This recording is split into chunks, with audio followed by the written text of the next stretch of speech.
महाराष्ट्र के ठाणे जिले के शिवसेना विधायक प्रताप सरनाईक ने मुख्यमंत्री उद्धव ठाकरे को एक ऐसी चिट्ठी लिखी है कि वो अब सार्वजनिक हो गई है और इसी चिट्ठी के चलते अब महाराष्ट्र की सियासत में भूचाल आ गया है। दरअसल ये सब कुछ शिवसेना पक्ष प्रमुख उद्धव ठाकरे की प्रधानमंत्री नरेंद्र मोदी के साथ हुई मुलाकात के बाद हुआ, जिससे अब महाविकास आघाड़ी सरकार में शामिल कांग्रेस और राष्ट्रवादी कांग्रेस पार्टी में कई तरह की अटकलें लगाई जा रही हैं। वैसे शिवसेना विधायक प्रताप सरनाईक ने मुख्यमंत्री उद्धव ठाकरे के द्वारा किए जा रहे कामों की प्रशंसा की, तो वहीं दूसरी तरफ प्रताप सरनाईक ने महाविकास आघाड़ी सरकार में शामिल एनसीपी और कांग्रेस पार्टी की तरफ भी इशारा किया। उन्होंने मुख्यमंत्री उद्धव ठाकरे को लिखी अपनी चिट्ठी में साफ कर दिया कि कांग्रेस और एनसीपी मिलकर शिवसेना को कमजोर करने का काम कर रही हैं। क्या इसलिए ही हमने मिलकर महाविकास आघाड़ी बनाई?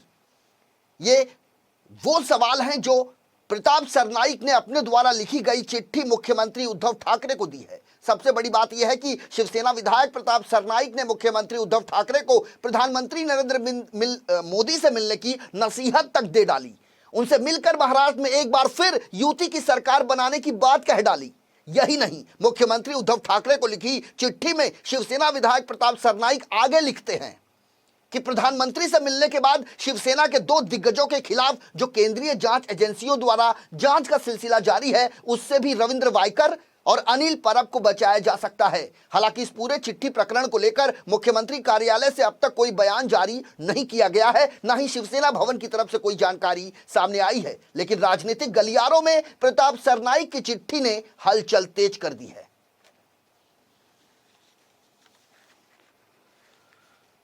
मुझे लगता है संजय राउत साहब को अगर अपना आमदार का लेटर इम्पोर्टेंट नहीं लगता है तो क्या इम्पोर्टेंट है? पार्टी के लिए पार्टी का कार्यकर्ता, पार्टी का लोक प्रतिनिधि और उसकी भावना, इसके ऊपर तो पार्टी रहती है। लेकिन संजय राउत साहब को अभी शिवसेना की चिंता नहीं, उनको चिंता राष्ट्रवादी की है, पवार साहब की है।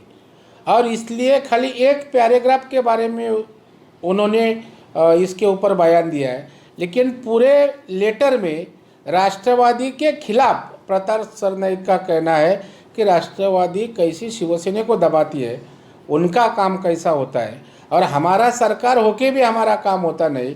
इसके ऊपर संजय राउत बयानबाजी नहीं करते हैं, उसको महत्व देते नहीं। इसका मतलब अभी शिवसेना में शिव सैनिकों को महत्व नहीं, लोक प्रतिनिधि को नहीं, तो संजय राउत को पूछना चाहिए कि किसको आप महत्व देते हैं।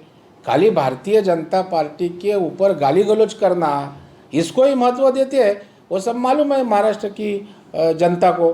जे आमदार प्रताप सरनाईक यांनी अत्यंत चांगली भूमिका मांडलेली आहे। एक तर त्याने आपल्या भूमिकेमध्ये म्हटलेलं आहे की भाजप आणि शिवसेनेने एकत्र आलं पाहिजे आणि पुढची 5 वर्ष सरकार चालवलं पाहिजे, अशा पद्धतीच्या त्यांच्या या प्रस्तावाला आपला पूर्णपणे पाठिंबा आहे।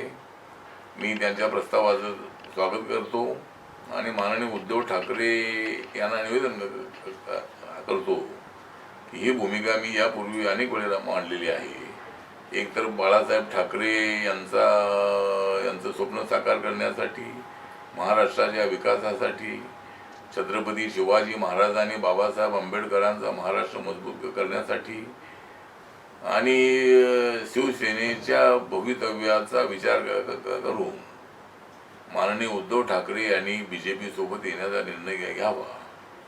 आणि मी मागच्या वेळेला मांडलं होतं की 2.5 वर्षाच्या मुख्यमंत्र्याचा प्रस्ताव आपला होता, त्याप्रमाणे आपण 2.5 वर्ष मुख्यमंत्री राहावं आणि 2.5 वर्ष मुख्यमंत्रीपद बीजेपीला देवेंद्र फडणवीस यांना द्यावं, अशा पद्धतीच्या प्रस्तावावर दोघांमध्ये चर्चा होऊ शकते, दोघांमध्ये एकमत होऊ शकतं आणि तशा पद्धतीचा विचार शिवसेनेने करावा, माननीय उद्धव ठाकरे यांनी करावा, अशा पद्धतीचं आपलं आव्हान आहे। आणि माननीय नरेंद्र मोदींचे आणि उद्धव ठाकरे यांचे संबंध अत्यंत चांगले आहेत आणि त्यामुळं मला असं वाटतं की हा विचार करायला हरकत नाही आणि राष्ट्रवादी काँग्रेस आणि काँग्रेसच्या कोंडीतून बाहेर येण्याची माननीय उद्धव ठाकरे यांना नितांत आवश्यकता आहे।